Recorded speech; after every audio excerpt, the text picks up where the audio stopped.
The Berenstain Bears don't pollute anymore. When Bear Country's cubs learn pollution's a fact, they help grown-ups learn to clean up their act.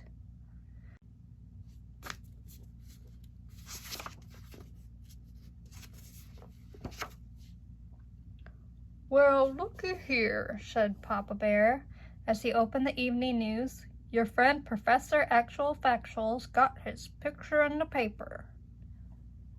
Oh, said Brother and Sister, coming to see. There's a big story here, too, said Papa, and a headline. My goodness, said Mama Bear. What's it about? Leading scientist claims Bear Country is in serious trouble, he said, reading the headline. What sort of trouble? Asked Sister. Papa, who was reading the story to himself, didn't answer. What sort of trouble? Said Mama, repeating Sister's question. Oh, you know how professors are, he said. Actual Factual is making a big fuss about pollution. Well, I know how Professor Actual Factual is, said Mama, and I think he's quite sensible. So do I, said Sister. Me too, agreed Brother. Oh, he's a great guy, all right, said Papa. He's dug up some terrific dinosaur bones and runs a great museum. But I happen to think he's gone a little overboard on this pollution thing. I'm as much against pollution as the next fella, he continued. I just don't think a couple candy wrappers and drinking cups along the side of the road is the end of the world. Besides, Bear Country is in great shape. Come on, I'll show you. He opened the door and led the family onto the front stoop. You see, Bear Country is not only in good shape, it's downright beautiful. The rolling hills, the forests, the lakes and streams, and just look at that sunset. It's beautiful, all right, agreed Brother. But our science book says that some of those colors are caused by chemicals in the air that shouldn't be there. Piffle, said Papa. Say, aren't you two supposed to be doing homework?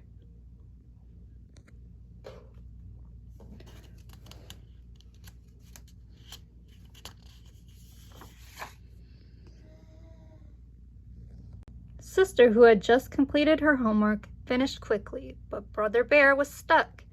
Teacher Bob had asked him to do a report on endangered species. The books he had taken out of the school library weren't very helpful. Of course, the kind of shape Bear Country was in wasn't as simple as Papa made it seem. How Bear Country looked depended on your point of view. It looked fine from the Bear family's front stoop. It looked even better if you had a bird's eye view while flying high above the earth. But if you had a squirrel's eye view and were finding fewer and fewer acorns because too many trees were being cut down, Bear Country didn't look so fine. If you had a duck's eye view, you might think the professor was right about pollution. And if you had a fish eye's view, you might think things were downright awful.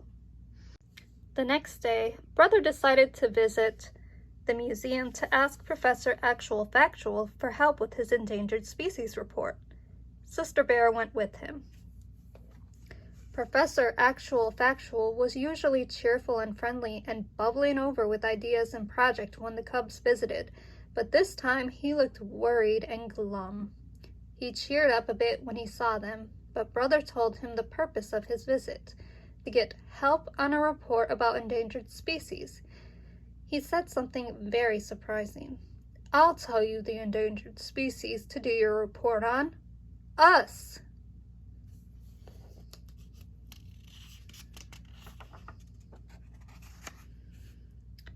We don't understand, they said. It's very simple, explained the professor. We bears and all other creatures need certain things to survive. Clean air to breathe, pure water to drink, and good soil to grow food in. If we don't do something about pollution, We're all going to become endangered species. Come, he said, you'll understand soon enough. He led them out to where the actual Factual mobile was parked.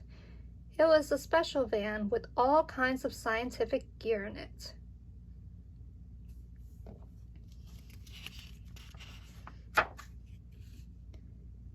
Then the professor took brother and sister on a bear country tour they wouldn't soon forget. They went past Grizzly Gus's garage, where they saw oil leaking into a stream, getting on a duck, and killing some fish. They went past the old box factory, where they saw ugly black smoke pouring into the air. They scuba dived into Great Bear Lake, where they saw everything from soda cans to rusty old bed springs, and worse, they saw a fish tangled in a plastic soda can holder. They cut it loose. They couldn't rescue all the fish from all the plastic holders carelessly thrown away.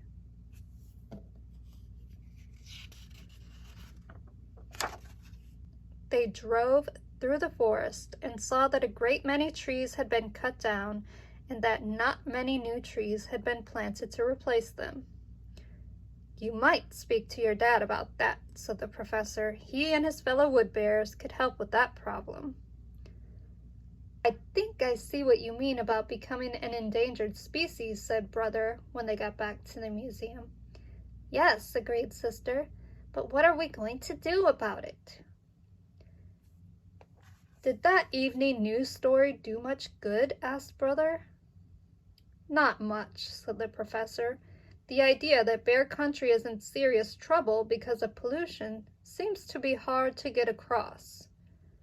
To grown-ups, maybe, said sister, but we understand, and all our cub friends will too, because we're the ones who will have to live on a messed up, polluted earth when we grow up.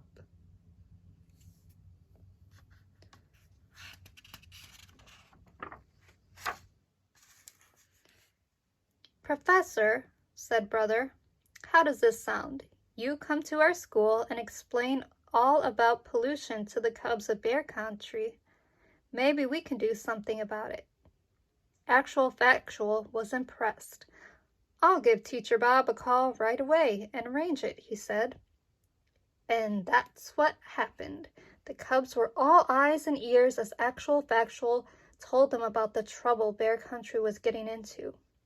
First, he taught them 3 important new words: ecology, conservation, and recycle. The way the professor explained it, ecology means how all the creatures, the plants, and the earth itself work together. Conservation means not wasting the valuable things of the earth, like water, oil, wood, and metal. And recycle means finding ways to use some of those valuable things over and over.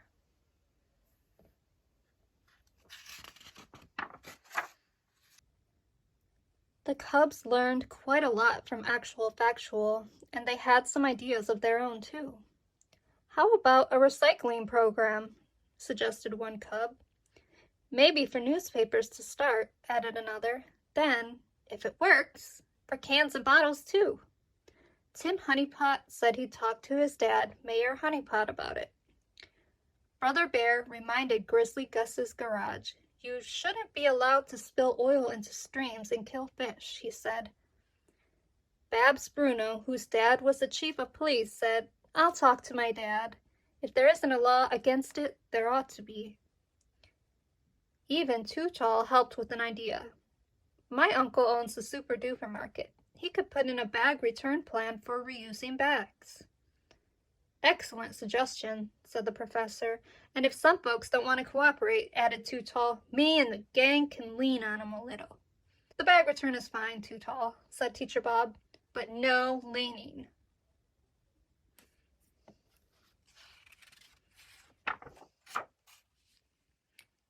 Cousin Freddie had the best idea of all. Let's start a club to stop pollution and call it the Earth Savers Club. We'll make posters and bumper stickers and have cleanups and marches and parades. but there was still the problem of Papa and his fellow woods bears. That evening, brother and sister told Mama and Papa about the Earth Savers Club and all the plans for stopping pollution. Mama was very impressed. Papa was too. As I said before, I'm just as much against pollution as the next fellow. But when the cubs asked him to be sure that he and his fellow woods bears plant a new tree for every one they cut down, he got a little grumpy. He grumped. It's hard enough to cut trees down without having to plant them as well. Besides, what's all the fuss about? They're just trees.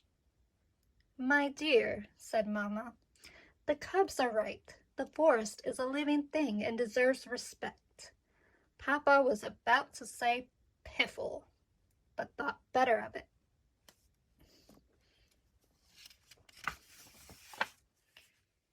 The problem of conserving the forest must have been on his mind because that night he had a dream. In the dream, he was walking towards the forest to cut wood when the trees began to sway and wave their branches. Then the branches turned into reaching, grasping arms. Then the trees climbed out of the earth on their roots and chased him. Help! Cried terrified Papa in his sleep. The trees! They're after me! He woke up in a cold sweat.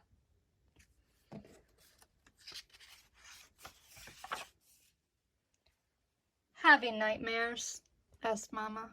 It must have been something I ate, he said. Oh, something you heard, perhaps, she said. About trees? Piffle, he said, and turned over to try to go back to sleep. But it wasn't going to be easy.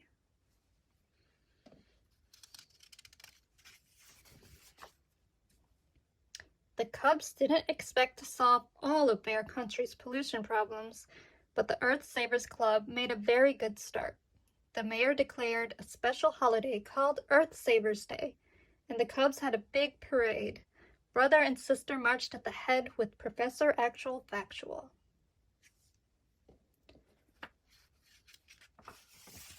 There were many grown-ups in the parade too, including Papa Bear, who carried a sign that did not say piffle. A good woods bear plants a tree for every single one he cuts. No ifs, no ands, no maybes, or buts. The end.